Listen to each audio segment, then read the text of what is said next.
I'm Howard Teach, founding chair of Manhattan Jewish Historical Initiative. We welcome you to our 5th MJHI Manhattan Jewish Hall of Fame evening inducting 10 new members, the class of 23, and reaching a historic milestone of sorts as we now will pass the threshold of 50 Hall of Famers in our 5 classes, a most extraordinary group of Manhattanites.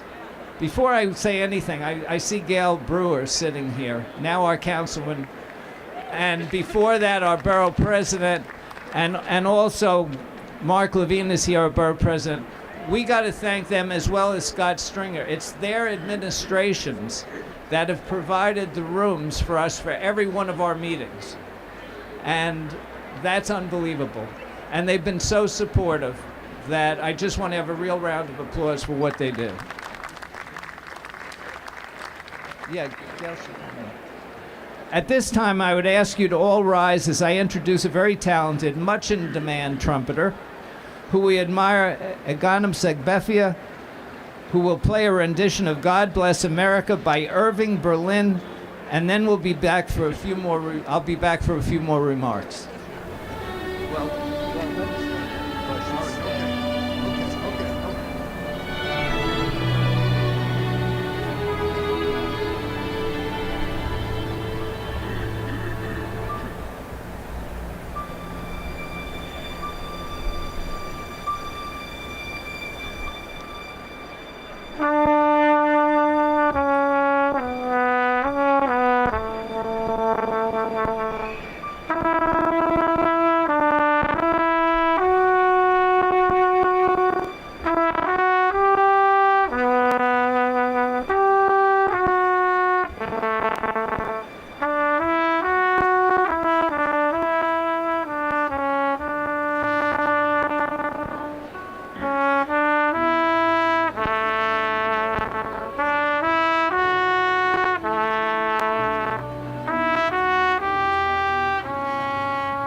Thanks. She'll get brief segments from a lot of people who are used to speaking for much longer, great lengths of time. So here goes. MJI, which was a thought only a few years ago, to recognize and record one of the greatest civilizations in the 5,000-year history of our Jewish people, New York City, and particularly here in Manhattan, Manhattan's Jewish history and people. A word about the process that we use for selecting Hall of Fame inductees, so you should know. You will note that it represents a leadership cross-section of our community, and that is purposeful. We go through a very specific, deliberative effort to have the best of the best from different fields and accomplishments. And you will hear that in the 5-minute, actually 4.5-minute, conversations that will follow.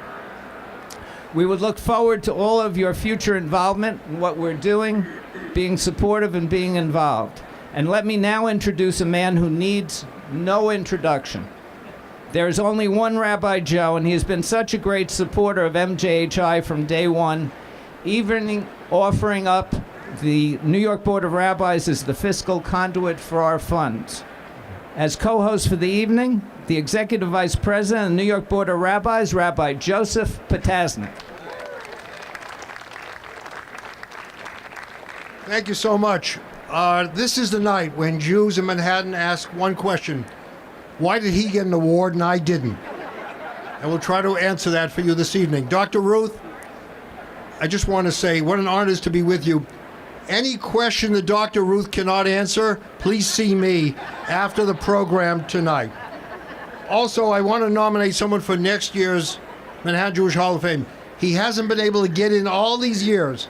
Howard Teach. All right? Let's get him in next year. He looks much better here than he does up there, so let's get him into that Hall of Fame. Let me also say one other thing. I went to Yeshiva University. Rabbi Miller, you were there as well. Much older.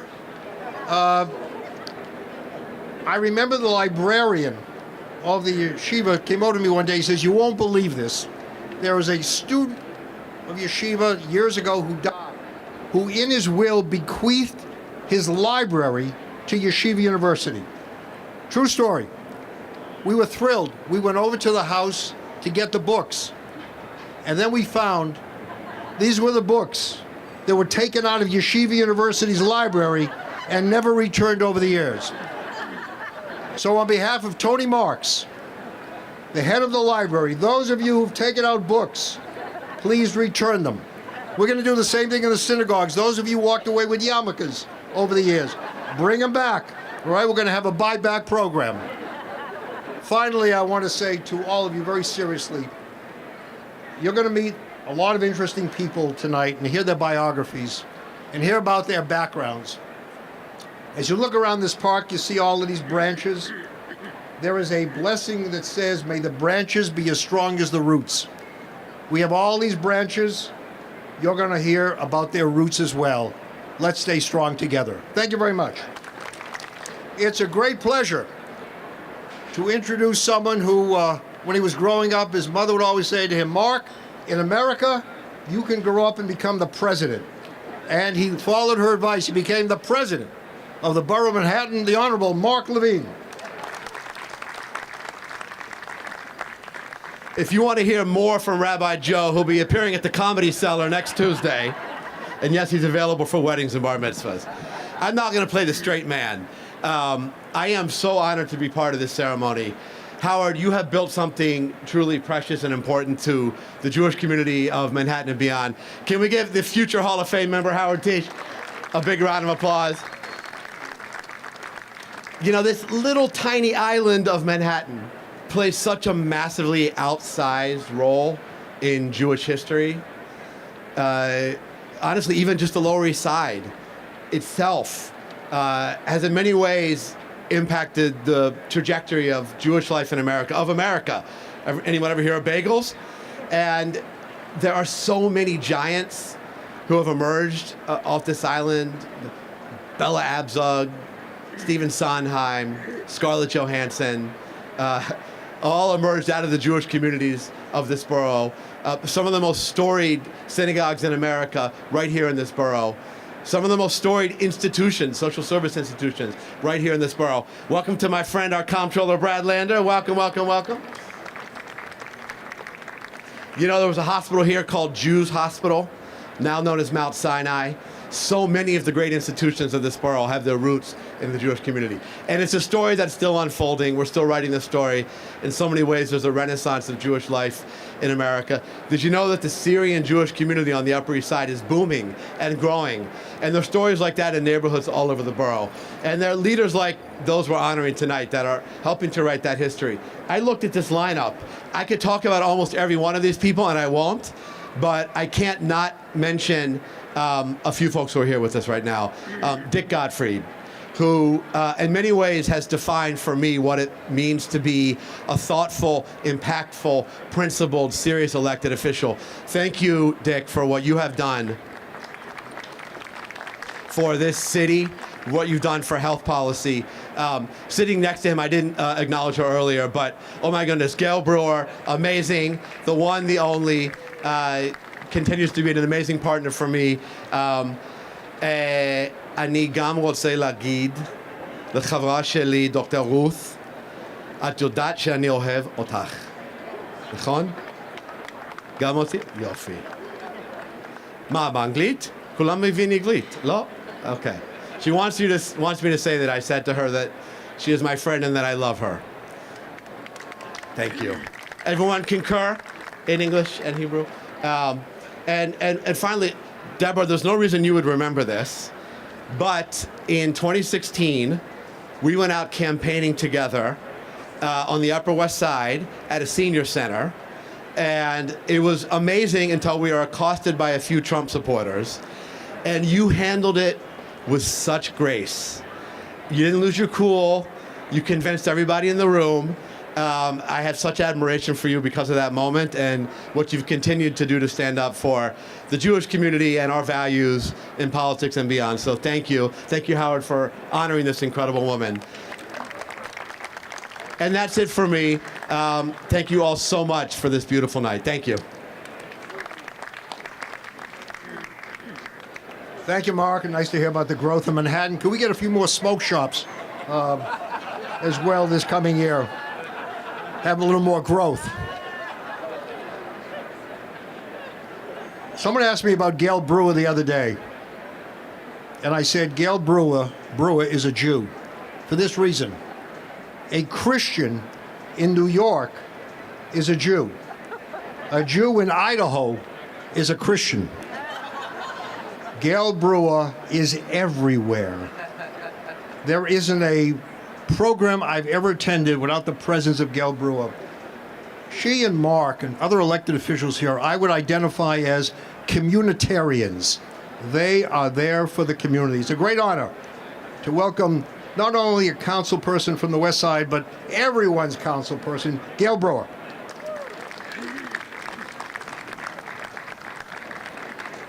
Thank you, Rabbi. I cannot keep up with your Saturday Night Live jokes, but I do have one, which was frightening at the time. I was in Brooklyn. I never go to Brooklyn. I was in Brooklyn, and my friend Rabbi Hecht was presenting. Now, he has his senior center in Brooklyn. He lives in Queens, and he's always in Manhattan. I'm always at UJA, and he's always there. And so it was years ago, actually, I think it was like 20 years ago. And I was in an audience that I didn't know well, a huge audience. So I was trying to be nice, and I said into the microphone, because I was speaking, Rabbi Hecht, you're everywhere. It's so nice to see you. His identical twin stood up and scared the living daylights out of me. So anyway, it was funny. But I am honored to be here tonight, and I want to thank, certainly with Howard, there's a new event, idea, something so positive coming out of him no matter where he is. And I want to thank him for pulling this together. That is what he does. The Manhattan Jewish Historical Initiative was his idea. And to be here at Bryant Park with such a beautiful evening, it means a lot to all of us. It means a lot to the people here, to our city's history, and of course, the wonderful source of the Jewish community that is beloved and revered here in New York. I have to say, as a current council member, we all have to reject all forms of anti-Semitism, including the abhorrent acts of violence and harassment targeting Jews and Jewish institutions. It's always in our mind. But the lives and achievements of our inductees tonight and those in the past, like Dr. Ruth, the stories that are shared provide a narrative of our city, one that we need to capture and preserve to ensure that the full picture of New York's growth and development is known to everyone, not just those here in the audience tonight. All of the honorees, as Mark Levine indicated, have impacted and continue to make deep and lasting contributions to social justice, to our spiritual life, to public health, to art, journalism, to our civic life, to entrepreneurship, to the arts, as I said earlier, and the pursuit of equality and peace throughout our city and the country and the world. So mazel tov to the honorees, to their families, and to their friends. So tonight is a very special night, as it always is for this gathering. Thank you very much.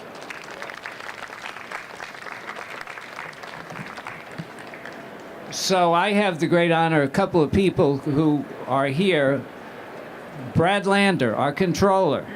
The guy who I can't imagine always has a smile, always makes you happy when you see him. It's an amazing thing, Brad. Why don't you say a few words?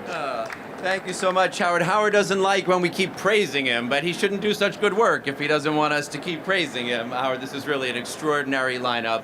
I love following Gail. You know, Gail, we admire in so many ways, and there's so many things she does that you're like, I really saw Gail doing that. I did not foresee Gail becoming the one-woman armada against the illegal smoke shops. But I don't know if you've seen her out there. It's quite extraordinary. She's really, so thank you, Gail. And what I'll observe is the following. You know, I'm not a Manhattan Jew. I'm a Brooklyn Jew. But they, you know, Mark and others let me across the way here. But my daughter, who's now 19, who grew up in Brooklyn, went to Bard High School on the Lower East Side. And as a result of that, she started going to and then eventually did an internship at the Lower East Side Tenement Museum and got very deeply into Manhattan's Jewish history, and especially the Lower East Side Jewish history, so much so that she did a walking tour. She developed a walking tour, Jewish youth of the Lower East Side, 1919 and 2019, when she was, and she designed this walking tour and went to the Seward Park Library, went to the Forward Building, which is of course now converted to condos. So she told the story both of how like the socialists fought the communists, all the Jews of the Lower East Side in 1919, and how they were dealing with gentrification in 2019. Kind of an amazing walking tour. I don't know, Howard, maybe we can like pick that up sometime. But what I was inspired by is here's this 19-year-old young Jewish woman and her friends, Jewish and non-Jewish, so diverse, so smart, building that future of New York City deeply grounded in its history and traditions. And every one of you who's rightly getting inducted tonight, and everyone on the board who's put this organization together, and who does so much to lift that history up, it's amazing to honor, but what's even better is that you are building the platform for an equally flourishing Jewish future, because in this city, in this borough, today, we have Jews across the religious spectrum, across the political spectrum, from every corner of the planet, speaking an incredible diversity of languages and creating the music and food and culture and learning and religion and technology that is tomorrow's Hall of Fame as well. And we feel so grateful for all you guys have done to pave the way and build that platform for that next generation and generations to come to thrive. Thank you very much. Congratulations. For one moment, would you just turn to my right and say thank you to NYPD that is always there for us all the time. NYPD, those who parked illegally, where can they find their cars? Brooklyn Navy Yard? Thank you so much for the NYPD valet parking program. We appreciate it. Let me also recognize someone who's a close friend, and I admire the great work that he and the museum do. Jack Klieger from the Museum of Jewish Heritage. I have to say, one of the most meaningful moments, Jack, was when Cardinal Dolan, and a number of us visited the museum to see the exhibit on Auschwitz. Thank you for opening those doors as widely as possible, because it's a great treasure in our city. I now have the honor of introducing, it says here, the acting Consul General of Israel. Israel Nitzan, enough with the acting. You get the part.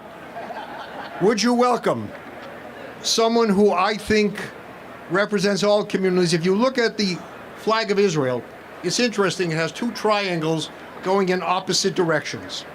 And very often that speaks to our people, that we can have different points of view, but we're all on one flag. So welcome, Consul General of Israel, Israel Nitzan.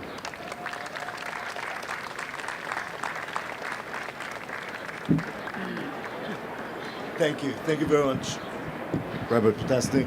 It is a privilege, a real privilege to be here with you today to congratulate the Manhattan Jewish Historical Initiative. Of course, Howard, again, congratulations and thank you very much for this wonderful event. I want to congratulate the honorees. I had the privilege to sit right next to Cheryl Fishbein, and it's good to spend this afternoon with you. You know, our mission here, I work at the Israeli consulate, the Consul General of Israel in New York. We are the Israeli embassy to the American Jewish community. Because of many reasons, but I think that what is important to say today is that because, one, first of all, this is the largest Jewish community outside of Israel, but it's also, this is where things started. We're celebrating these days 75 years to our Independence Day, the independence of the State of Israel, which is a miracle in which we managed to create a country with many challenges and many difficulties. Nothing is perfect, but and we're very proud of it. But we're also celebrating these days 75 years to the relations between Israel and the United States. That recognized Israel immediately after its establishment. And I think that this is the occasion also to thank this group and the Jewish community here in New York and in Manhattan for working so hard in order to create and to build this relationship, this very special and deep relationship, the deep bond between our peoples, our shared values that we appreciate and value so much. Your work here, and especially in this initiative, is very important because knowing the history we all know is important for our future. It is important for your future, and recognizing, documenting, recording the future and the history of the Jewish community here in Manhattan, in New York, and in the United States is a critical work that should be commended. So I want to thank you again for inviting me. Thank you very much. It's really a privilege to sit and to stand here with a group of leaders from this amazing city and an incredible borough. And again, thank you very much and congratulations to all the inductees. Thank you.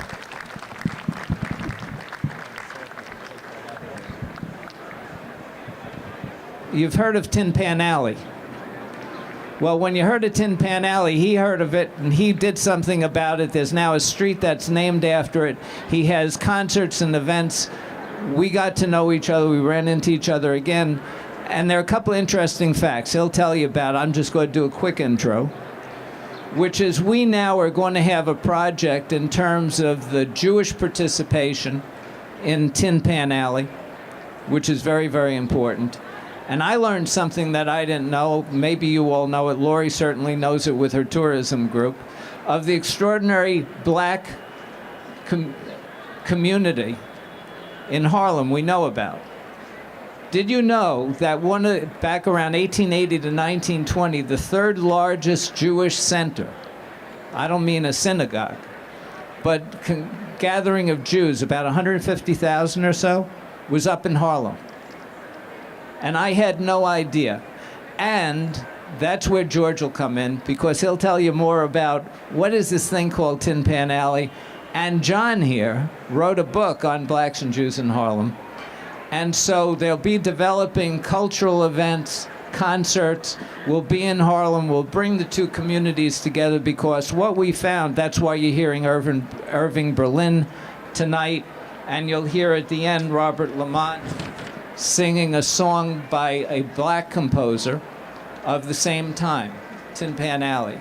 So over the next months, we're going to do something very special, which is to show the black and Jewish community together, the African American and Jewish community together, producing things for the world. And that's really important in the most positive way of what they did. We're going to bring it from 1880 to 1920 to 2020 as well, in showing all of the arts and wonderfulness that's being created by all the community in a positive way. If you want to fight hate, the best way to do it is show how great we are. Thank you. Thank you, Howard, and thank you, MJHI, for including us. I'm George Calderaro. I'm the founding director of the Tin Pan Alley American Popular Music Project, which was created to continue and commemorate the legacy of the birthplace of American popular music right on 28th Street between Broadway and 6th Avenue, where in the late 19th century, for the first time, sheet music publishers, songwriters, and performers worked together to create the American popular music industry. Names that you know, we've already heard from Irving Berlin, but George Gershwin, and then also African Americans like Williams and Walker and J. Rosamond Johnson and James Weldon Johnson and Bob Cole, among others, worked side by side, maybe not in the same room, but on the same street. By the beginning of the 20th century, there were dozens of sheet music publishers creating songs that we know to this day, such as Take Me Out to the Ball Game, as just one of dozens of examples that came from 28th Street, went to the theaters when that area was the entertainment and cultural center of New York City around the world. So it's a real global phenomenon. So the Tin Pan Alley is known worldwide, but now you are among the few people who know that it was on 28th Street. I can't tell you how many times people say to me, I know Tin Pan Alley, that was the Brill Building. Well, that's the vertical Tin Pan Alley, because Tin Pan Alley, like Hollywood, as Hollywood became synonymous for filmmaking, Tin Pan Alley became synonymous with music publishing and songwriting. So we are happy to carry that mantle forward with, as Howard said, we've renamed the street, and momentously, with the support of Gail Brewer, when she was our borough president, among various other leaders, private people, descendants of sheet music publishers, on December 10th, 2019, we successfully worked with the Landmarks Commission to have 5 buildings designated as Tin Pan Alley cultural landmarks. And that was a long-term goal. Now that they are there and we will be able to preserve them, we have lots of programming. We have concerts at the Hudson River Park, the Museum of the City of New York, etc. You can look at tinpanalley.nyc and see everything that we're doing. But I'm going to invite our board member and historian and friend and colleague John Reddick to talk a little bit more about his area of expertise. Thank you, George. That was great. I just want to say I was drawn to be involved with Tin Pan Alley out of my interest in architecture and preservation. And that's what brought me to Harlem as well in the early part of the 1980s. And we were talking about the strongest branch is the strong as its roots. And I came to New York to discover my roots in Harlem. And I saw how much architecture and the physical city was a backdrop for elevated African-American life. Behind Marcus Garvey weren't shanties. It was the imperial city in terms of the architecture.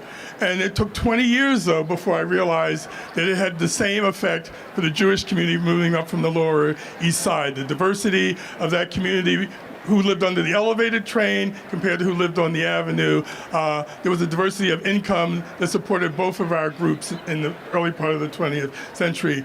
And what bonded us out of music was the outsider, how we saw ourselves as outsiders. And as we looked at Tin Pan Alley and the crafting of that music, we could see that all of us, the blacks and the Jews, were trying to figure out how to be American. And the first ballot box, even before the vote, is entertainment and what people decide they love or don't love. And actors and music actually start to throw out into the world things we haven't even thought about yet. And so being involved with Tin Pan Alley and seeing how for African Americans, it made our names international. You weren't just writing the song and no one knew who you were. It started to put you out in the world. And our work together, as you honor genius in the 10 inductees today, we have a shared history of genius and excellence. And as we go through these difficult times today, where who do they turn on and point to and make scapegoats? It's the same, if you're talking about 1898, you could be talking about today. And together, working together and looking at our cultural and shared history together, as outsiders, we created the American voice, and we can do it again. And Howard, I congratulate you for thinking about that and moving that forward. And so as we look at Tin Pan Alley, you can feel, when you walk down that street, the accessibility of those 5 buildings that were townhouse brownstones converted in commercial use. Well, the black artists could stand out in the street, not like the Brill building that you had to go up on the elevator and get past the receptionist. In those days, there was a face-to-face connectivity that allowed us to move our world together. And I hope we can continue to do that as we move forward. So congratulations to all the inductees. I hope to see you up in Harlem and some of our programs down the pike. And have a great day. Thank you. You want me to talk about this? Oh, the song that's coming after this is, Irving Berlin, Alexander's Ragtime Band is going to be the next song. And you're going to end with Shelton Brooks at the end, whose song was a very famous song that was done by an African-American composer named Shelton Brooks, who remind me of this singer, Sophie Tucker.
Can you play a Don't Alum?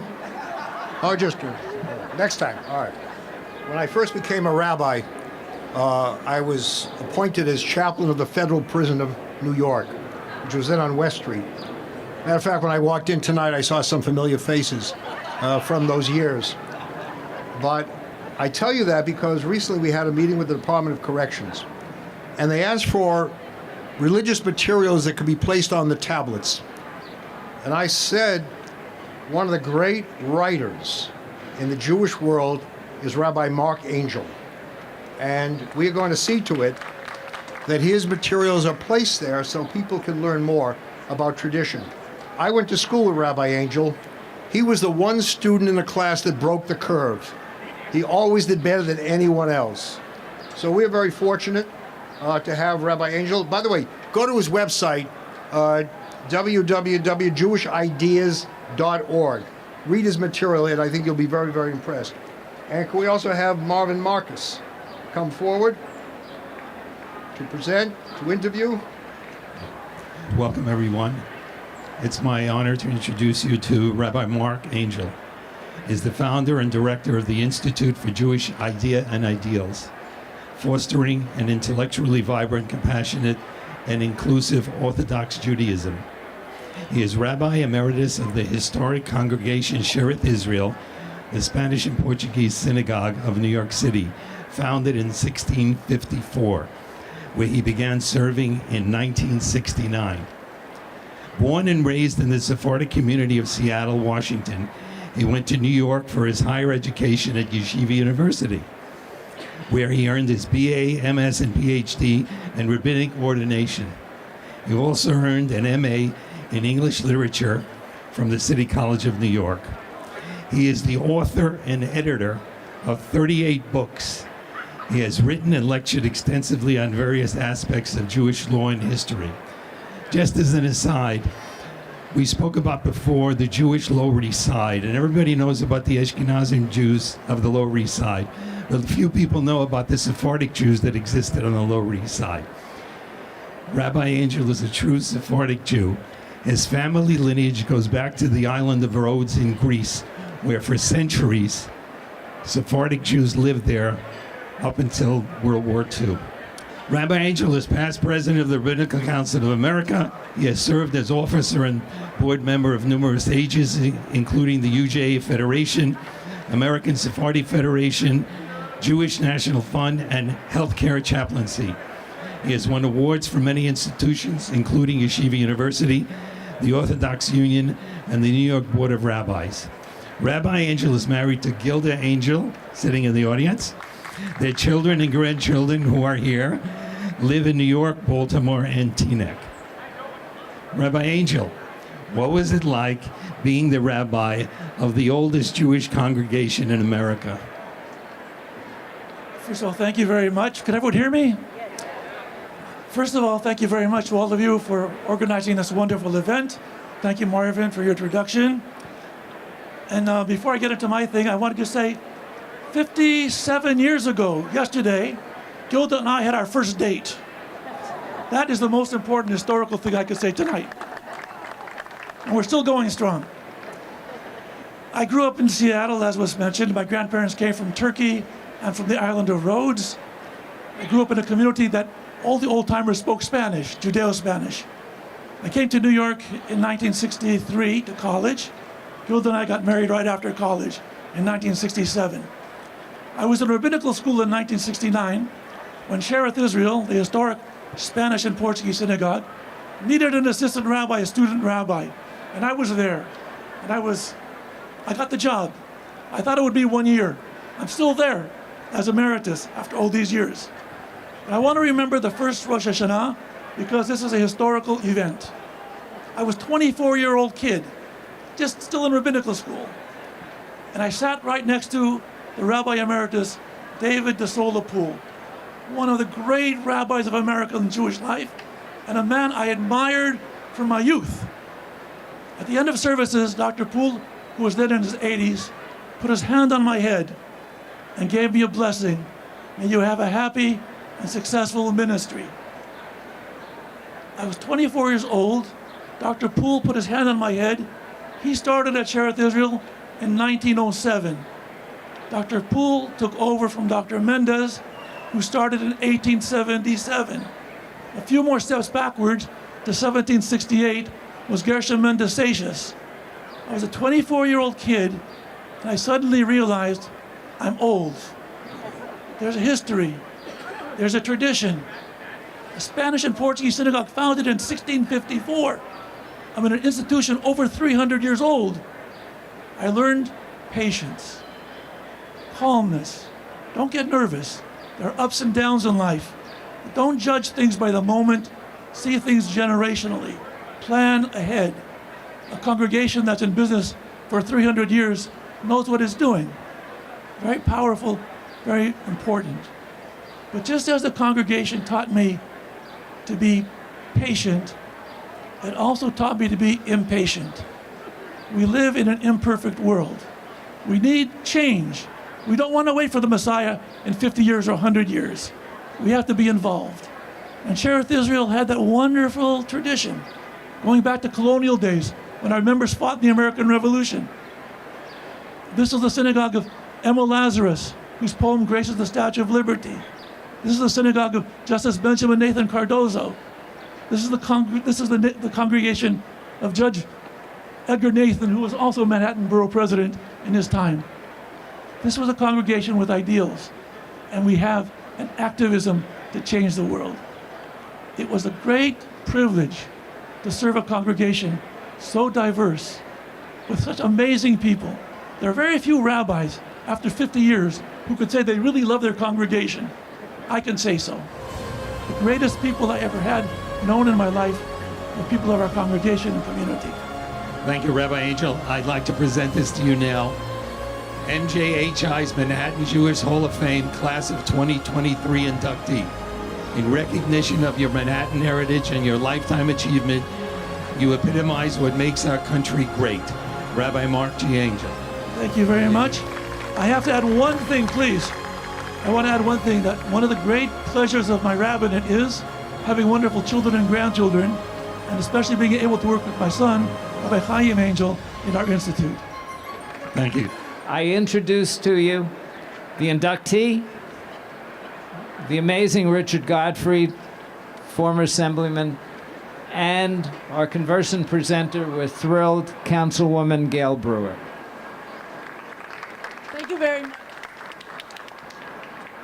Thank you very much. This is a huge honor for me. I think you know how wonderful Dick Gottfried is. He's a graduate of Stuyvesant High School when Jerry Nadler was there, and Dick Morris.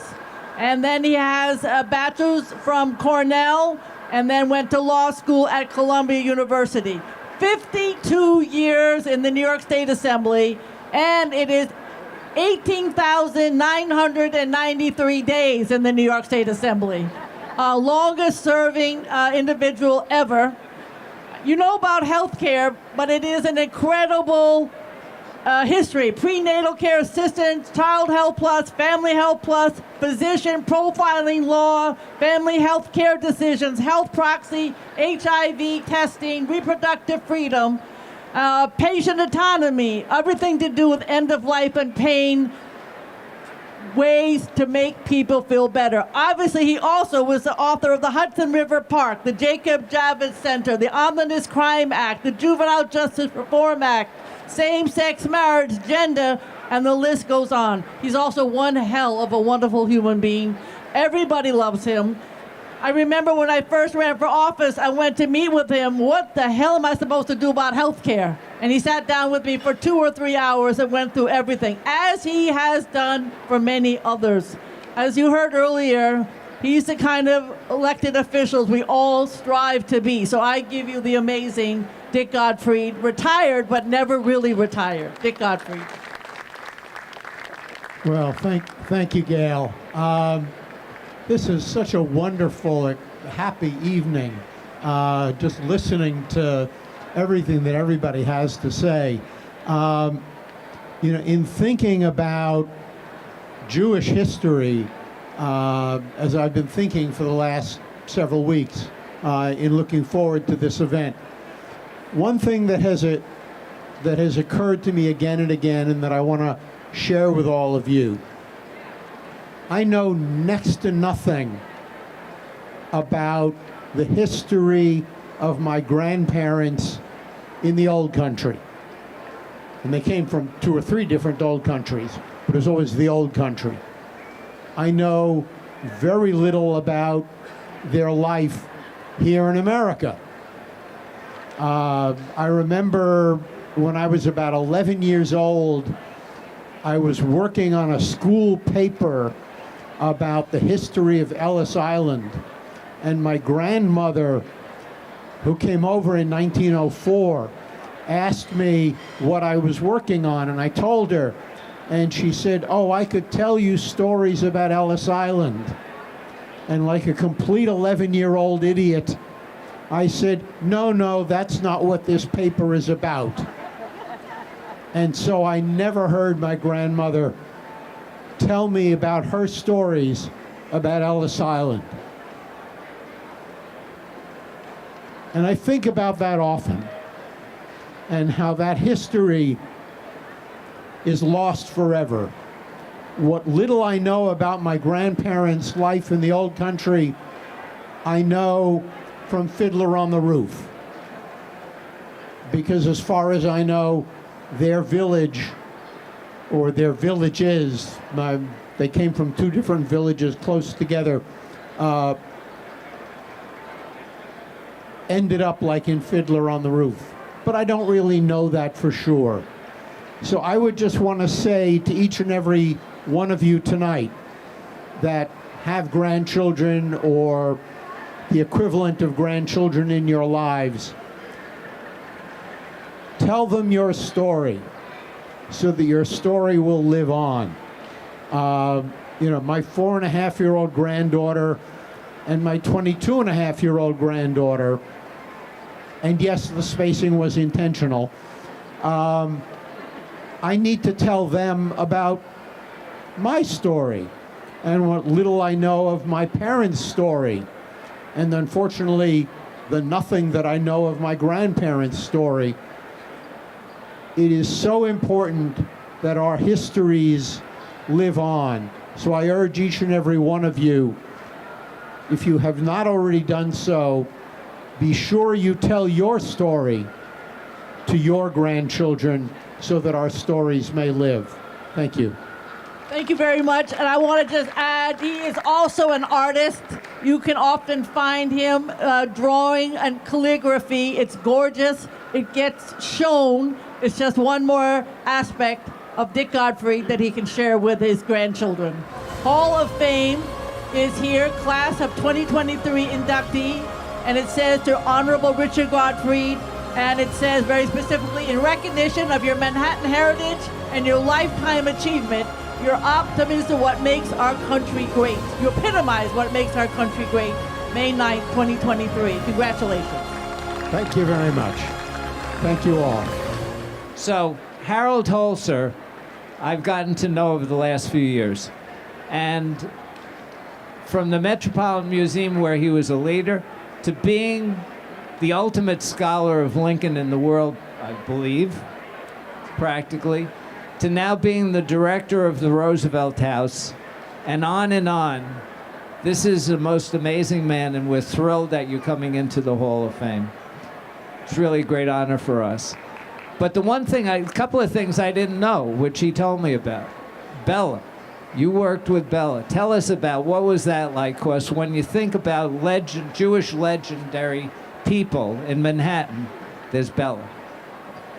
Well, I just want to say how grateful I am to you, Howard, and to the board, and how excited I am to be here. And thinking back, I'll answer the question, I promise. Sure. Thinking back a little bit earlier, before I worked for Bella, I was the editor of a weekly newspaper called the Manhattan Tribune. And I think I wrote the first article about Dick Gottfried and Jerry Nadler and the crew, the young progressives who were coming up on the west side of Manhattan. Gail was a child at the time. Elise wasn't even born. Elise Buxbaum, who is here. So, yes, and then I was lucky enough to be asked by the great Bella Abzug to be her press secretary, and I always say that was my graduate school.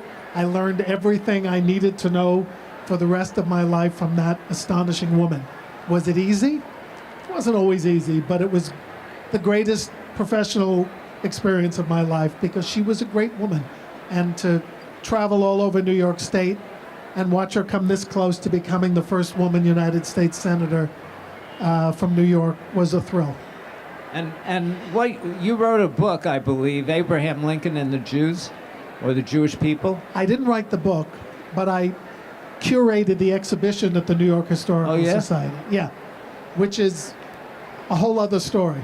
I'm doing a book now on 20 seconds. On the Jews, on Lincoln and the Jews. He was the first president to allow Jewish chaplains in the Union Army. And when Ulysses S. Grant banned Jews from the entire Western theater of the Civil War, Lincoln, knowing he was his only successful general, still overturned the order. And that, Rabbi Isaac Mayer Wise and others petitioned him, and he responded. So he goes down in Jewish history, too. That's great. One of the things that we instructed all of the inductees, whatever our questions are, they can give whatever answers they want. So right now you're at Roosevelt House, and I remember just a couple of weeks ago I was doing a Kennedy thing. He said, "No, we're the Roosevelt House." But Roosevelt means a lot to you, obviously. And why don't you talk a second about it? The house, which I hope all of you know about, is on 65th Street between Madison and Park Avenues. It's not only Roosevelt's home and political headquarters, it's the place where 90 years ago he staged the presidential transition in that modest place. I mean, modest compared to other recent presidential transition headquarters. Not far from. In that little library, Frances Perkins said she would serve as the first cabinet member only if FDR committed to minimum wage, maximum hours, old age pensions. So the place I work is the place where Social Security was born. Dr. Ruth, we're for that, right? Social Security forever. So that it's a privilege to be there and to educate undergraduates in public policy and human rights in tribute to Eleanor, and also to hold public programs, some of which Howard has organized, and will do more. And we're proud. It's part of Hunter College, and your president, outgoing though she be, is a member of our Hall of Fame from a few years ago. Right. So she said she was sorry she couldn't be here, but she's going to many events in her honor right now, Jennifer Rabb, and she's very proud that she preceded me into the Hall of Fame, for sure. So, with about 30 seconds or so to go, last words. What would you like to say to everybody in terms of what this means, what you're doing, and candidly, the next 50 years ahead for you? I want to be like Dr. Ruth. I want to be 95 years old and thinking about sex. Thanks very much. Congratulations. Harold, that wasn't clear. You said thinking about it. I just want to make sure we got the right verb. That's all. Patti Askwith Kenner. Recently, I told Governor Hochul that you were being honored tonight. And she said to me, "You tell Patti the following, that a friendship is one of the greatest gifts you can give yourself. To have Patti Kenner as a friend is a great blessing." So, Patti, come forward. Tina Weiss. Okay, good evening. I'm pleased to be in conversation with Patti this evening. And Patti's bio really runs the gamut. Born in New York City. Yeah. And you grew up in Harrison, New York. Excellent. You've been involved in so many different things. Education, you worked as a teacher for over 10 years. Fantastic. And filmmaking, yeah. Jewish organizational life, so many different organizations, including the Museum of Jewish Heritage, and beyond, of course. You also head up your family's business, the Campus Coach Lines, founded by your father. And so can you give us a few highlights about your professional life and how you got involved in the variety of organizations that you've been drawn to? Well, you said all the things I was going to say. Sorry.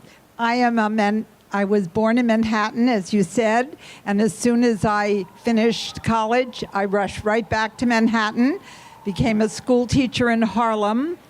My main goals are really to educate and to do good work. When I was in high school, my grandfather said to me, "Noblesse oblige." He said, "We're a very lucky family, and that means that you have a responsibility." I think I took it too seriously because every day I wake up, I say, well, what did I do today? So even though I take it seriously, I love the life that I live. I'm very proud of what I do every single day. I do run my family business, and on the side, I'm on 16 boards, which makes me so proud. I started with the Educational Alliance on the Lower East Side, and many of you know the Alliance. I'm on the board of UJA, and I chair the Community Initiative on Holocaust Survivors. Holocaust survivors are a very great part of my life, as are Holocaust refugees, like my darling best friend, Dr. Ruth Westheimer. What's amazing is not only are you doing something to help Holocaust survivors, but what's really amazing is what you get from them. To talk to Dr. Ruth every day and to hear myself whine and complain about what's wrong, and to have Ruth put life in perspective. Ruth is my hero. Ruth lives every day dancing, as you saw a few minutes ago, makes you proud to be alive, proud to be a Jewish woman. On the Museum of Jewish Heritage, my goal of educating is fulfilled every single day. The governor has agreed that every single child in New York City should go to the Museum of Jewish Heritage and learn about education and the Holocaust. Our next exhibit will be called Courage to Act. It will be the first exhibit of the Danish rescue, and it will be for children in the 3rd grade to the 6th grade, so that at a very early age, children will learn that you have to have the courage to act, and you have to stand up and always do the right thing. I've also gotten into the movies. A very close friend was Dr. Ruth Gruber. I made a documentary film with several friends who are here, Doris and Denise, and we made a film about Dr. Ruth Gruber, who was a humanitarian who saved refugees. I made a movie. I'm so happy the last speaker alluded to Fiddler on the Roof, because I produced the film Fiddler, A Miracle of Miracles. And my newest film is on Raoul Wallenberg, who was a Swedish diplomat who saved many, many people. So my goals of education and humanitarian work and educating about the Holocaust have all been fulfilled, and I'm very proud to be here, and I want to congratulate the other honorees. Thank you. Thank you. We are so honored that you're with us this evening, and we hope that you will continue in all the different areas that you have been involved with, and it should be with great success as you continue in all the different endeavors. Thank you. There's one more thing I wanted to tell the Israeli gentleman that, speaking of heritage, my great-grandfather designed the flag of Israel.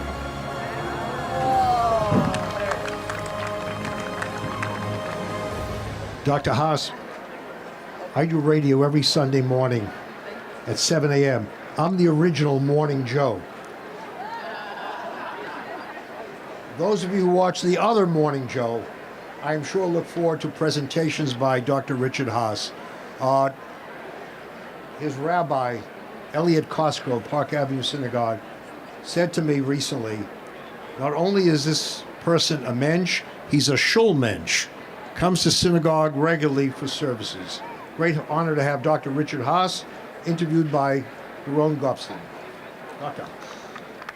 Richard Haass is probably the preeminent foreign policy expert in the United States. I'm not exaggerating by much. And so I don't have to really go into the background and spend too much time. Richard Haass has been the president of the Council on Foreign Relations for many years.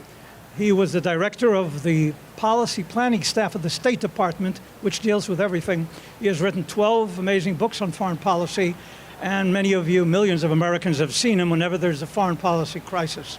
So, Richard, I would like to, I've heard some of these subjects, I've heard you discuss them for an hour. We have 45 seconds here.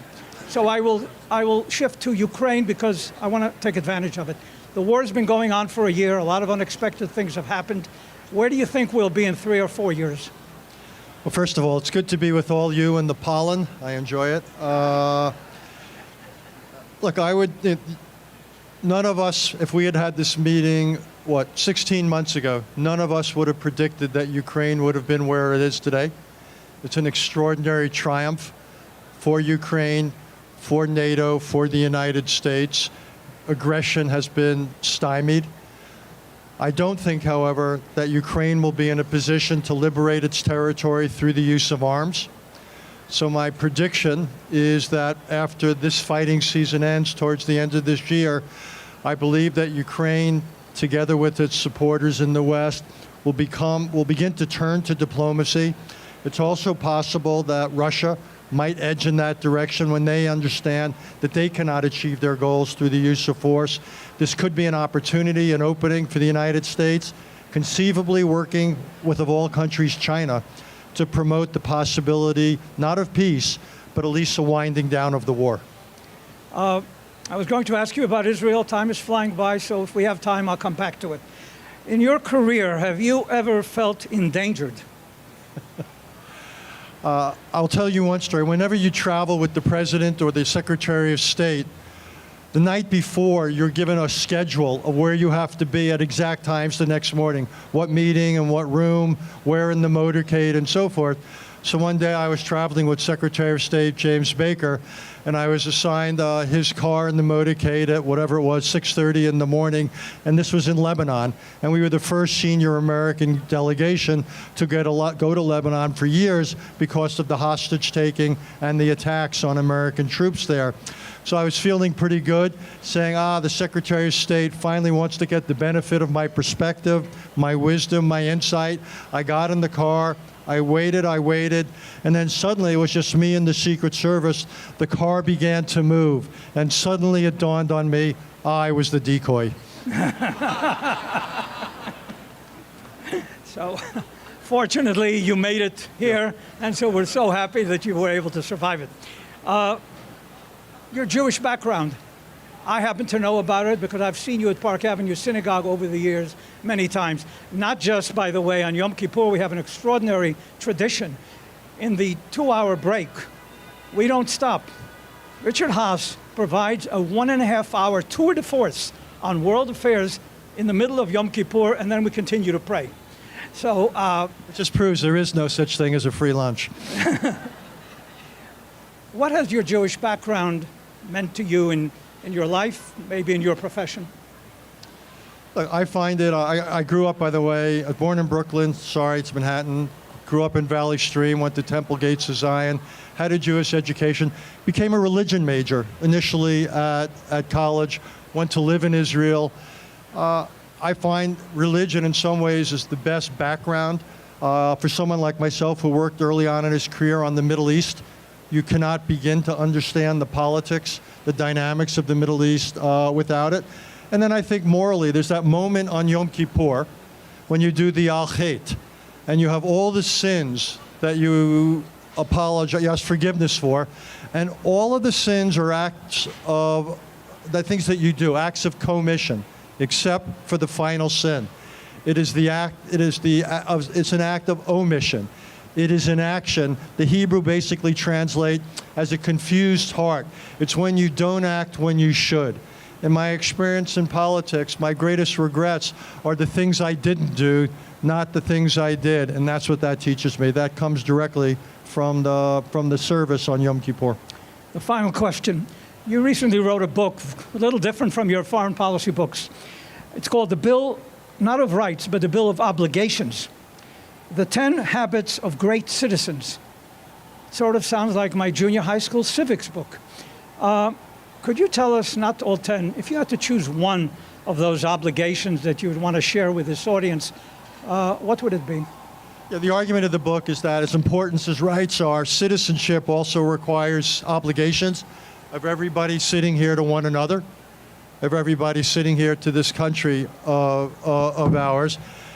To me, the most important is that we need to start teaching civics in our schools, require it in high school, require it as a condition of graduation in college. And again, the inspiration of all places comes from Judaism. Let me just give you what specifically led to it. Think where you are on Passover. You're sitting at the table, at the Seder. What are you reading? The Haggadah. What is that? The telling. And what is the obligation? It is the obligation of every generation of Jews to tell the story of the Exodus.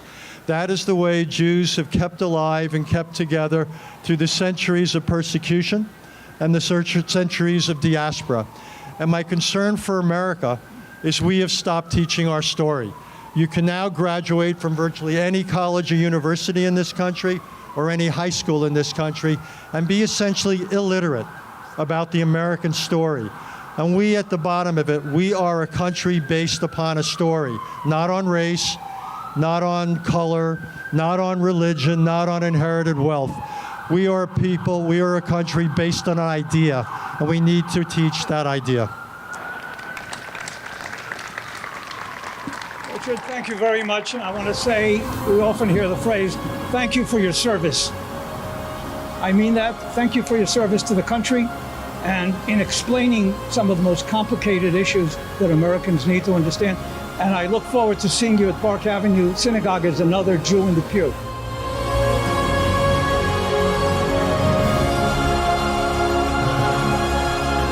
Next, I'd like to have Ken Swig with the presenter Alan Segan.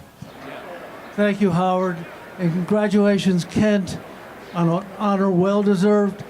Kent is a dear friend, a New York City businessman, a philanthropist with a great story, a story that he could tell better than I can, a story of how he got to New York, a journey from the West Coast to the East Coast, shaping this city and shaping a lot of other wonderful cities around the world. Kent, please. Thank you very much. It's a pleasure to be here, and Howard, really, thank you very much for having me. And it's an honor to be here, and certainly a humbling honor, surrounded by all the great people who've been inducted tonight. So congratulations. And nice to see you from behind the curtain, Alan, to be out in public for a change. It's a good thing. And my wife, Jennifer, hello. So my journey, I started, the first time I came to New York, I was 10 years old. And probably the first time that I ever had my shoulders down and relaxed and felt like I was in a home. And it took me a little while to get here. I went to undergrad at Brown University and studied Chinese history. Then went back to San Francisco after living in China for about 5 months. Went to law school there and finally was able to move to New York in 1987.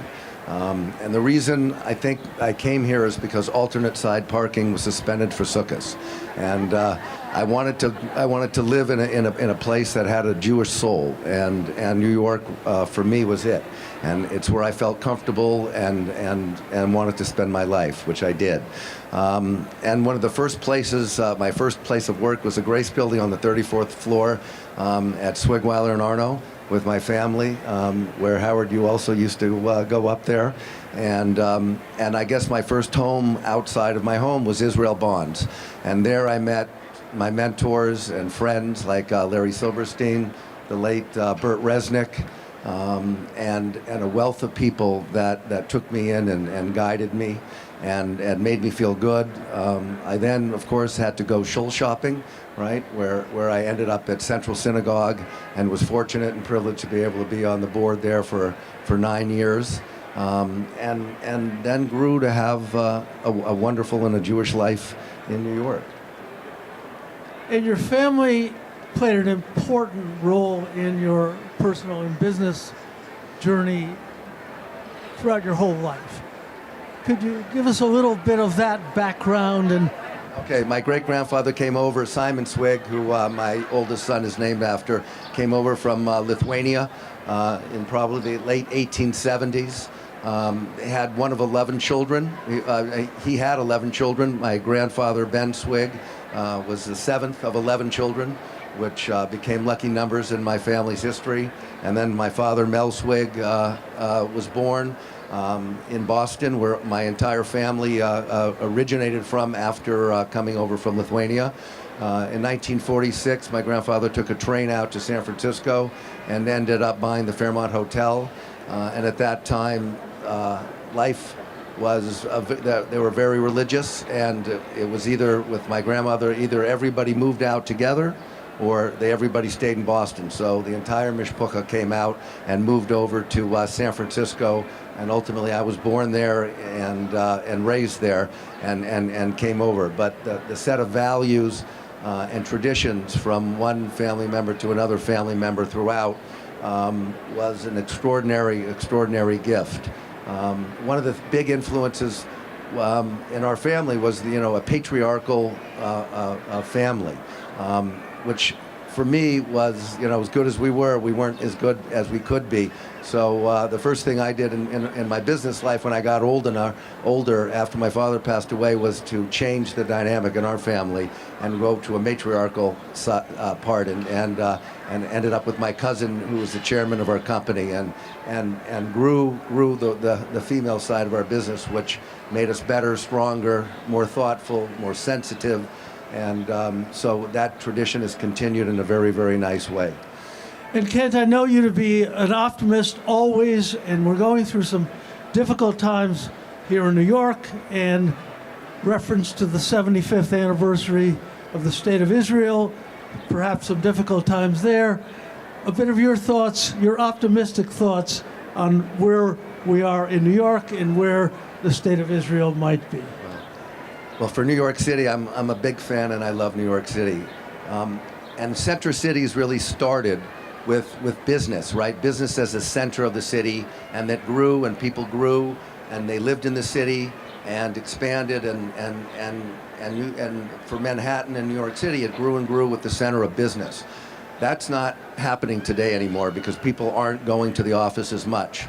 But what's remarkable about New York City is the people, which it always is, and the cities now are growing and living and doing wonderful, not because of the business, but because of the people who live here. So it's now the residential community that's thriving in New York City and becoming the centerpiece, and businesses are hanging on and are here because people want the energy and they want the vitality of living together. So it's not the business that's driving the pulse of New York, it's the residential that's driving the pulse of New York. And that's a fabulous thing. I can only say that people don't work in silos, and we don't work well in the individual outskirts of life. And it's the coming together that brings business, it brings creativity, it brings opportunity, it brings all of the successes through an organization of working together and community. And that is why we all need to be back at the office a little bit more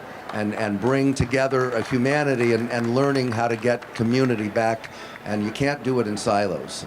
So that's what, as far as 75th of Israel, I look back at my grandfather and my great-grandfather and wish they could see. Hopefully, God bless, they are.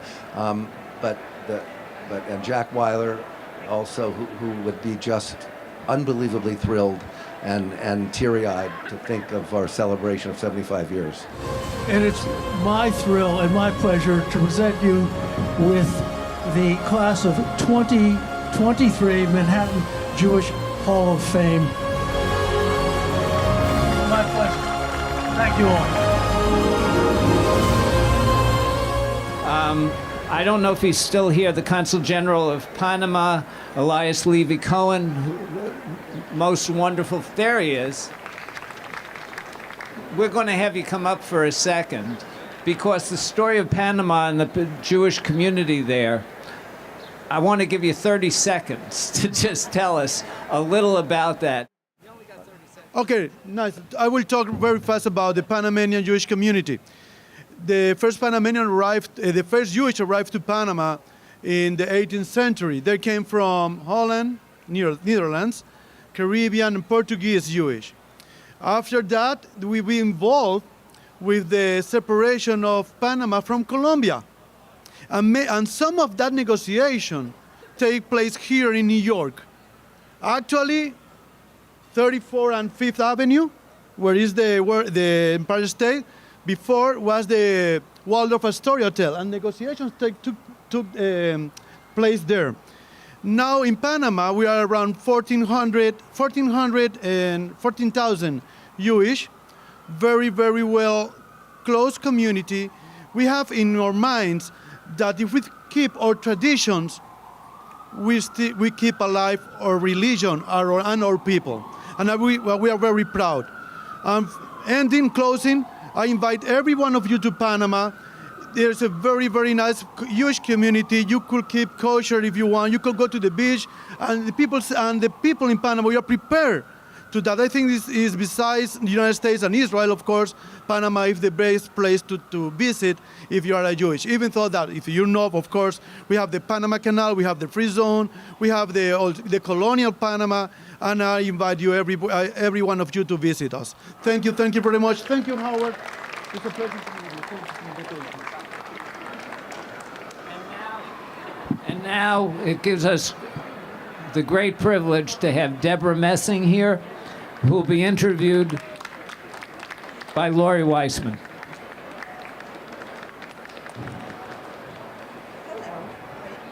Hello. Hello? Okay.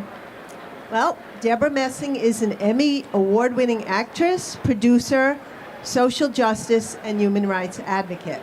She grew up in Rhode Island, received her BA from Brandeis University, and earned her Master's of Fine Arts from NYU's Tisch School of Arts, and resides in New York City with her son.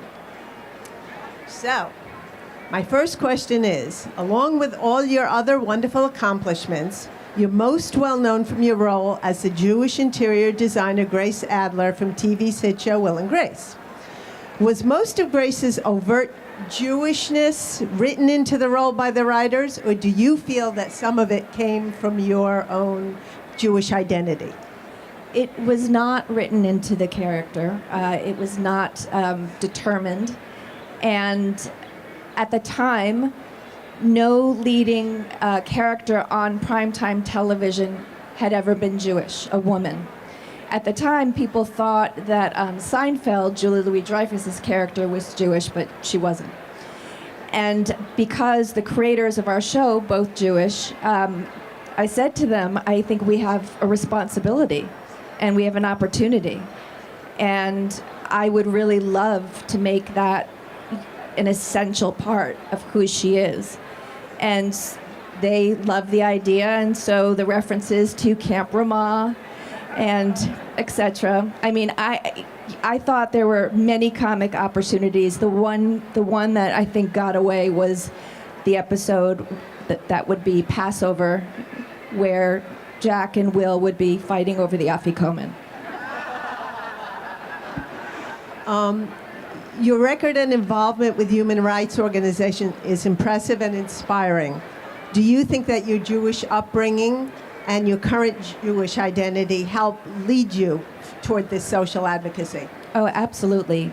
I grew up in Rhode Island. Both of my parents were born in Brooklyn. And I was one of 3 Jewish kids in the entire public school system.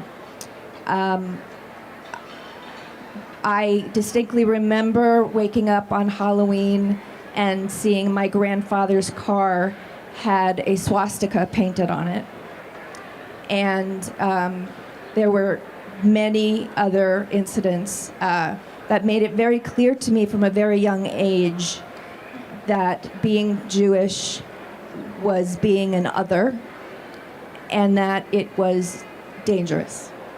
And so I started hiding my identity so that I wouldn't be bullied.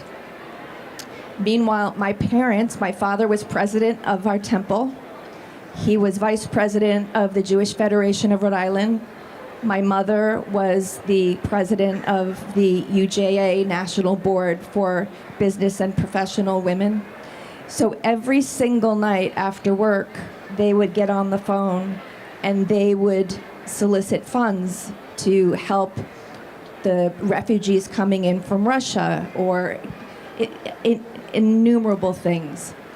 And they said that because we have been targeted for so long. We have to speak up.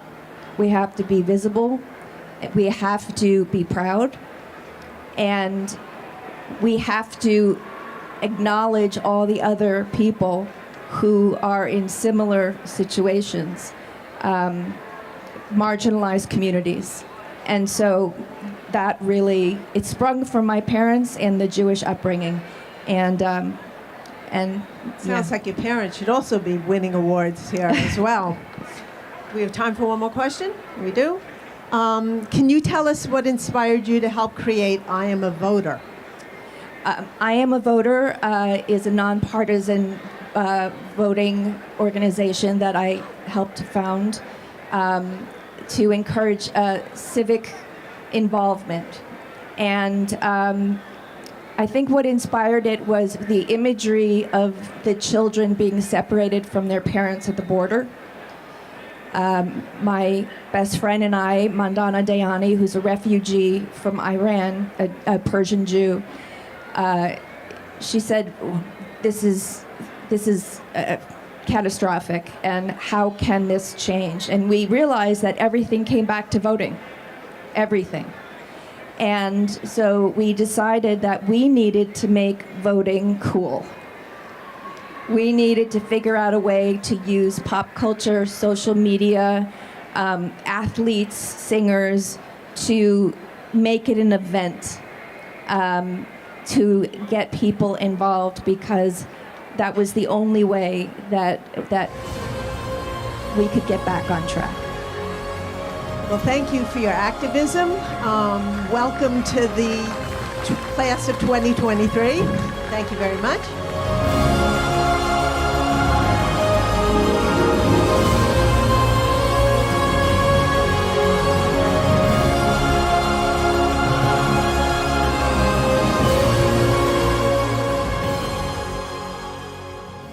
Dr. Redlener defines tikkun olam.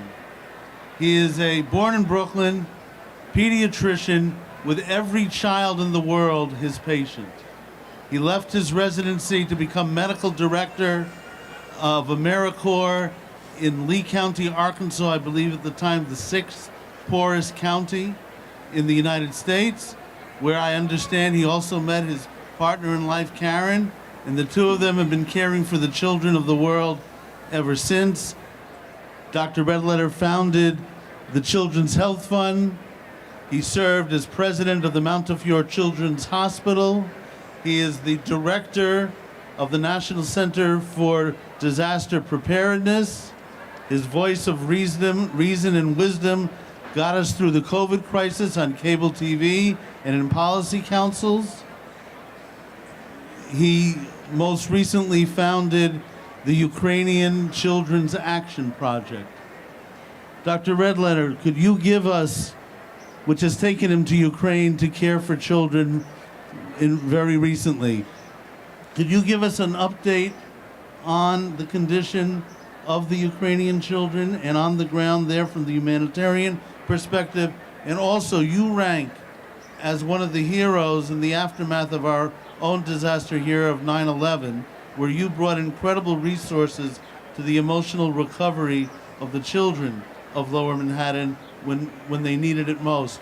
I'm wondering if there are any comparisons, in addition to the obvious differences between the children, what children are suffering in Ukraine and what we went through, and what is your prognosis for Ukraine and its children?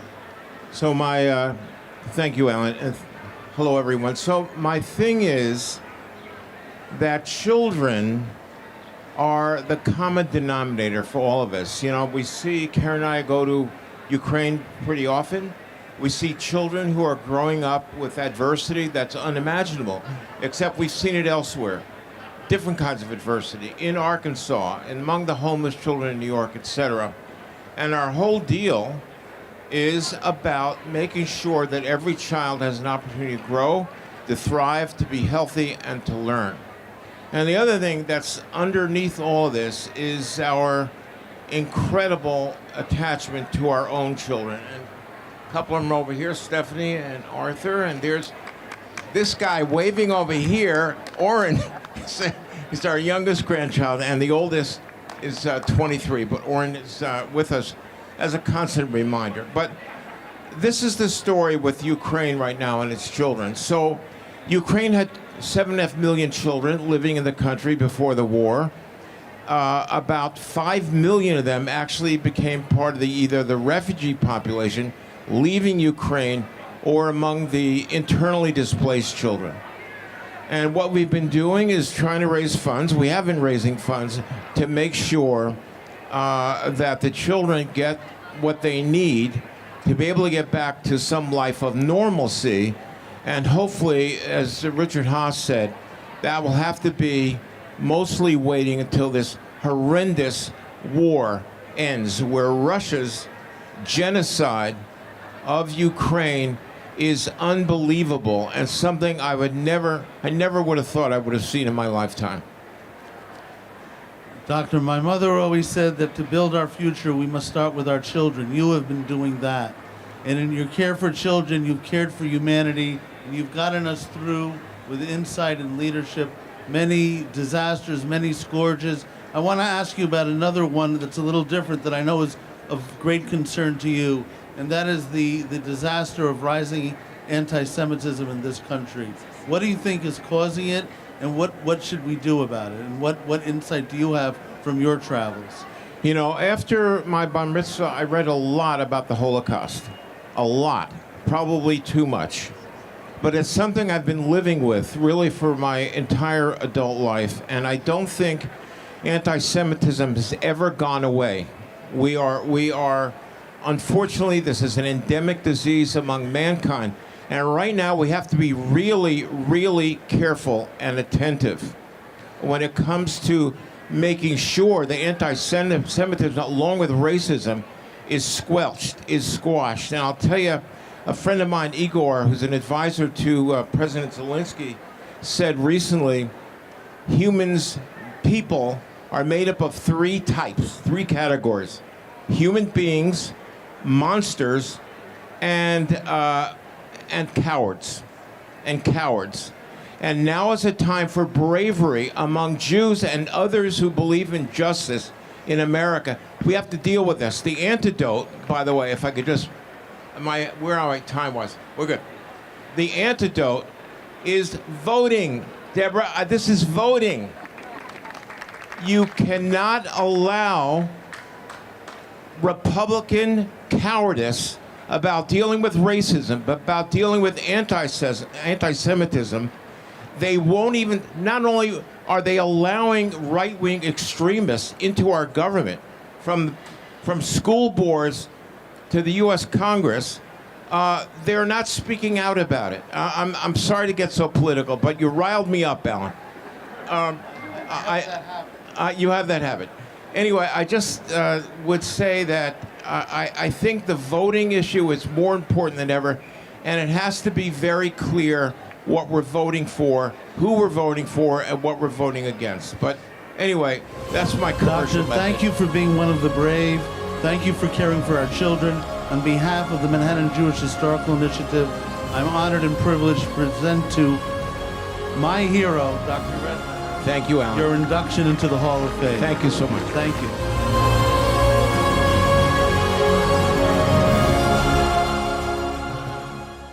You all know Cheryl Fishbein as a great leader in the Jewish community. What you may not know is every Shabbat, she opens up her home and has people from everywhere coming to have a meal.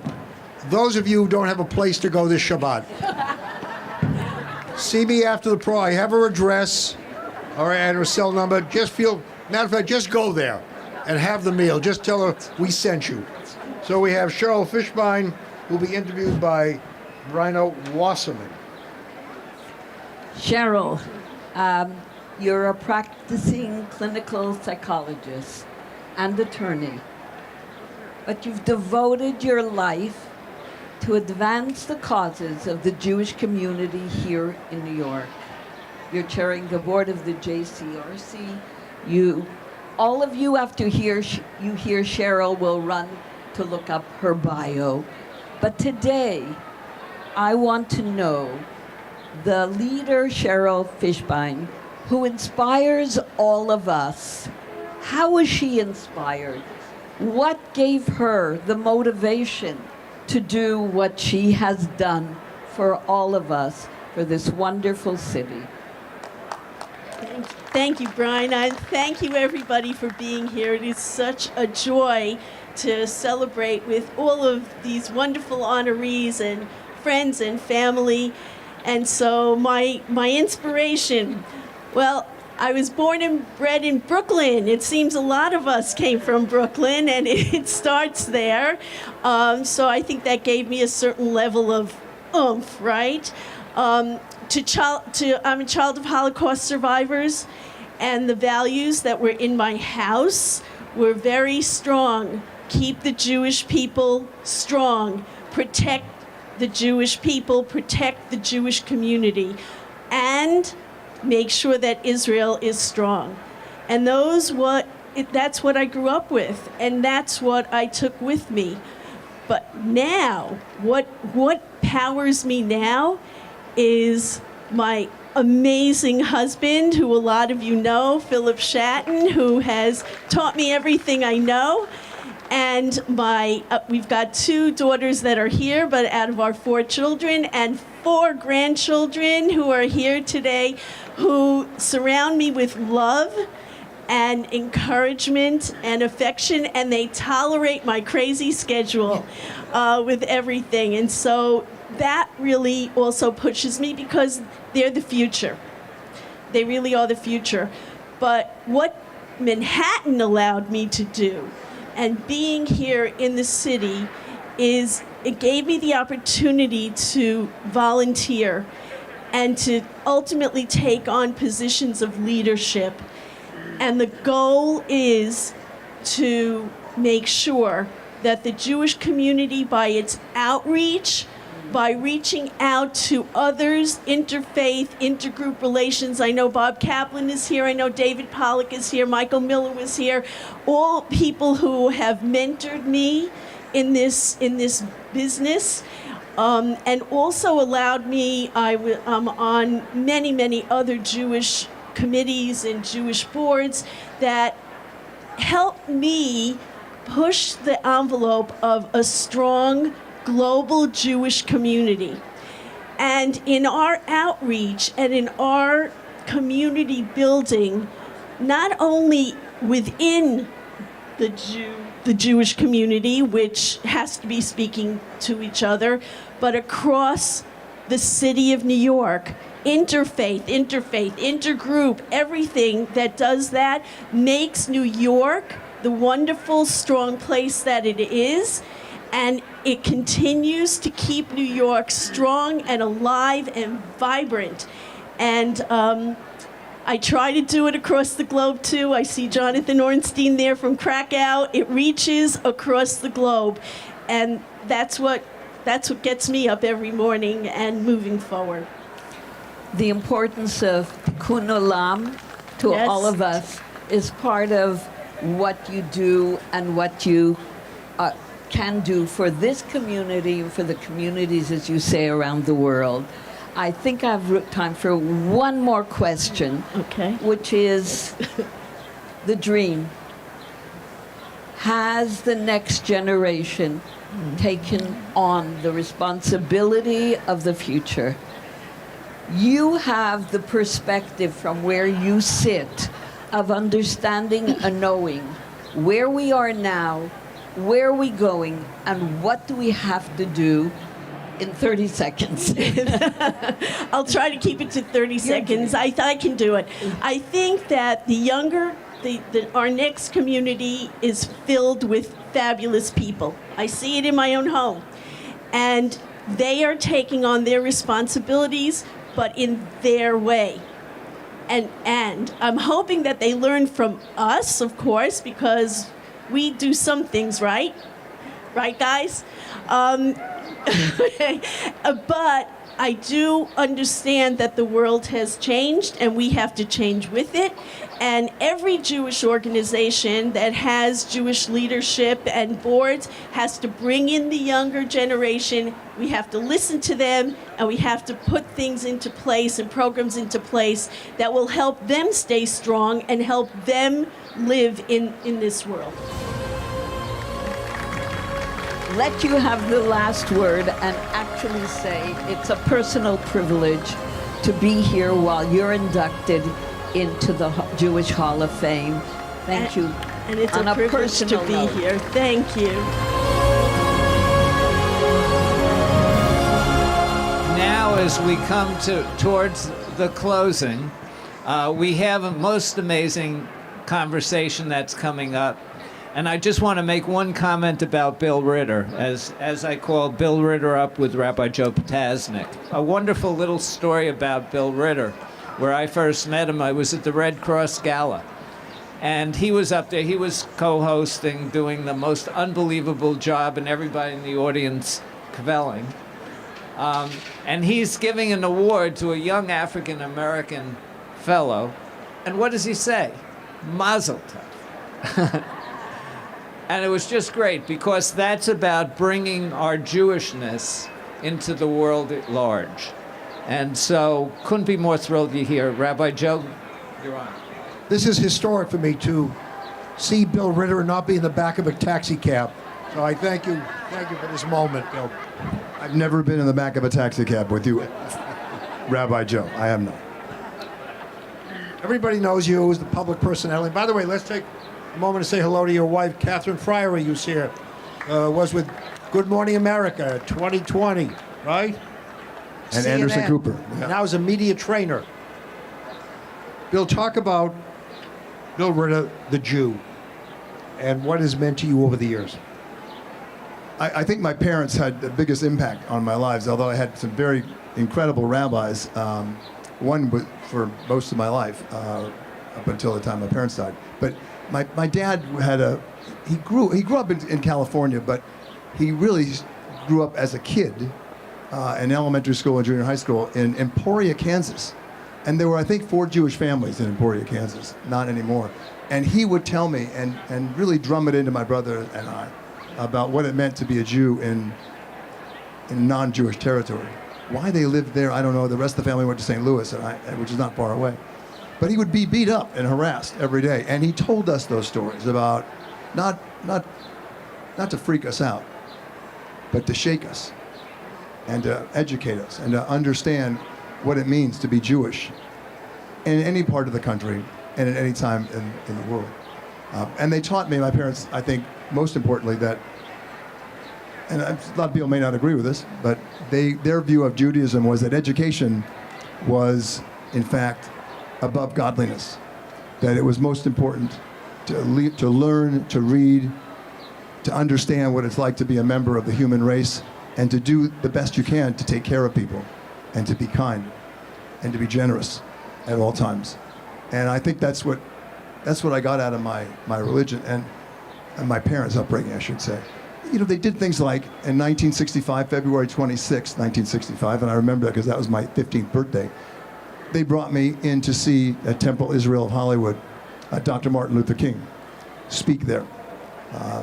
Before a couple of really bad marches that led to the civil rights movement in spring of 1965, getting a huge boost in the civil rights movement under President Lyndon Johnson. Anyway, it was remarkable, and they pushed that theory to listen to what other oppressed people have to say and learn from them and be kind to them and be part of their struggles. And that was a life-changing event to hear Dr. King speak for a 15-year-old boy. I want to say thank you. I've interviewed several people in this audience, 2 of them sitting right in front of me. Councilwoman Gail Brewer, former Manhattan Borough President, and Dr. Ruth, great to see you. Amazing, both of you. So thank you for being here. All right, Bill, there are some people here who are going to be applying to college. Talk about your distinguished college career. My distinguished college career actually spans 40 years. I was kicked out of San Diego State University with 1 semester less than 15 units left to go. I was kicked out for anti-war activities in 1972. And I sort of wore it as a badge of honor. I was against the war, very active against it, went into reporting after that, but I never got my degree. 4 or 5 classes short of a degree. And I wore it as kind of badge of honor. And then when my oldest daughter, who was getting married next month, when my oldest daughter went to school, before the end of her freshman year, she said, "Why don't you go back to college?" And so she and I kind of came up with this plan to have that happen. And she graduated 3 years later, and I graduated from the new school 4 years later with a degree, 44 years after I got kicked out. And I've thought of my parents. They're both gone. I would have loved to, for them to have been at that ceremony with Kathleen and the 3 kids, to say, hey, you know what, you're right. You know, you learn from things, and you learn that part of the religious training of Judaism, education is over godliness. You're never too old to learn. You're never too old to do something new. You're never too old to try something you might fail at. And so they were with me when I gave a little speech and got my degree. And that's my educational background. But I'm quite proud of it. I'm quite proud of it. I want to say one more thing before we go on. Few people know this. I didn't know that. You didn't know I was Jewish. You won't know this either. This July, early July, Liz Cho and I celebrate 20 years together anchoring the 6 o'clock news, the longest running anchor team in the history of Channel 7. But what you will not know is that we are the first Jewish anchor team in New York City history to be a permanent anchor. Oh, Liz Cho is Jewish? Who knew? You didn't know that. You didn't know I was Jewish. How many people knew Liz Cho was Jewish? 1. So her mother was Jewish, her father was a Korean, and a great physician for many, many years. Very famous physician. Anyway, that's what very few people know this, but that's why we don't go on starting sundown Yom Kippur and the high holidays. What you may not know also is that Cardinal O'Connor's mother was Jewish. Cardinal O'Connor's mother was Jewish. That means the Cardinal of New York was a Jew. Keep that in mind as well. One more thing. Well, you don't know this either. John Johnson. Who remembers John Johnson from Channel 7 Eyewitness News? One of the first really popular, active, over-the-top celebrity kind of reporters who happened to be African American. I was doing a story with him. I was doing a story involving him for the 40th anniversary of the assassination of John Lennon, because we broke the story because one of our producers was in the Roosevelt emergency room when they wheeled in John, and he saw it. He was in an accident. He saw it, and he saw he was dead. Called the desk. Howard Cosell broke it on Monday Night Football because we called in to our desk who called ABC. But that's not why I asked to call. Where was I going with this? John Johnson. So John was part of this. John was one of the guys who walked 4 blocks away and was dealing with this. So he shows me a picture. I'm interviewing him about this. He shows me a picture of his mother. That's your mother? Yeah, she was German. Wait a minute, what? She was Jewish? Yes. Nobody knows that. John Johnson's mother was Jewish. So there are Jews everywhere. Only 15 million in the world. 15 million Jews in the world. If it hadn't been for the Holocaust, it might have been, the experts say, maybe 35 million. But this is nothing. It is what is it? How many? 13 million, 15 million. This is less than people in New York, all the state. 1 billion Catholics, 1 billion Muslims, 15 million Jews. It's just remarkable. Y'all know Rosanna Scotto? She's not Jewish. Not Jewish. She's Italian. Bill, you're a person obviously with political views. How do you separate your politics from reporting a story? I don't involve my politics in reporting a story. That's how I avoid it. But we do have beliefs, and we do have feelings of what's right and wrong. We do know we won't say things that are not true just because someone says they're true when we know they're not. We won't talk about that. You know, our job is to report the facts and search for the truth and bring that out no matter what. That is our goal. And I think that's what gets the most informed, critical thinking country. We were not ever, ever, ever taking it personally when we got trashed as the enemy of the people. And I think that we held up pretty well on that. It was not easy. It was not easy. And we tried to get baited, but we wouldn't do that. We are going to report the facts and truth, and no matter where they fall. And that's what I think the best job we can do as journalists. Bill, I want to present you with the Jewish Emmy Award, class of 2023 Hall of Fame. Thank you so much. Thank you for having me. It was really a pleasure.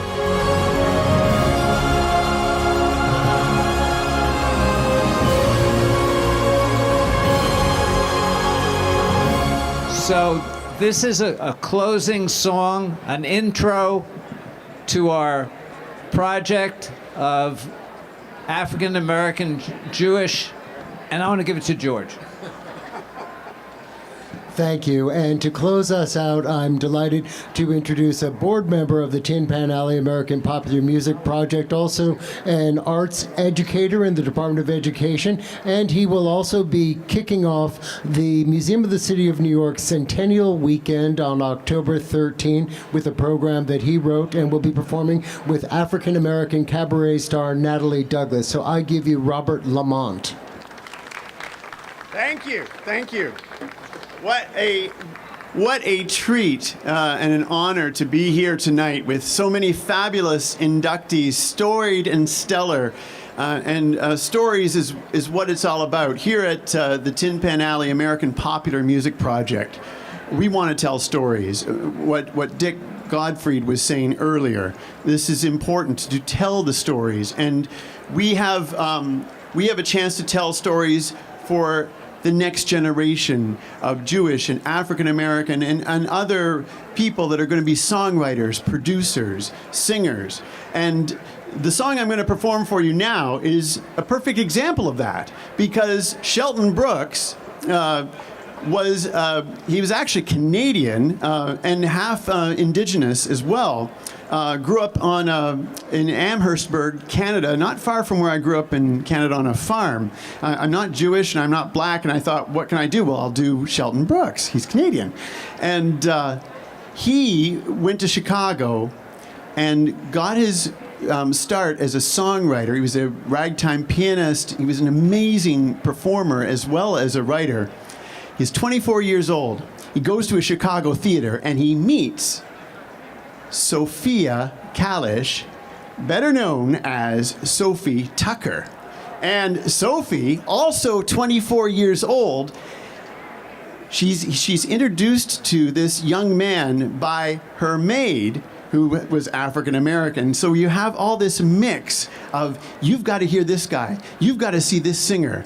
And Shelton played this song for her that turned out to be her theme song for the rest of her life.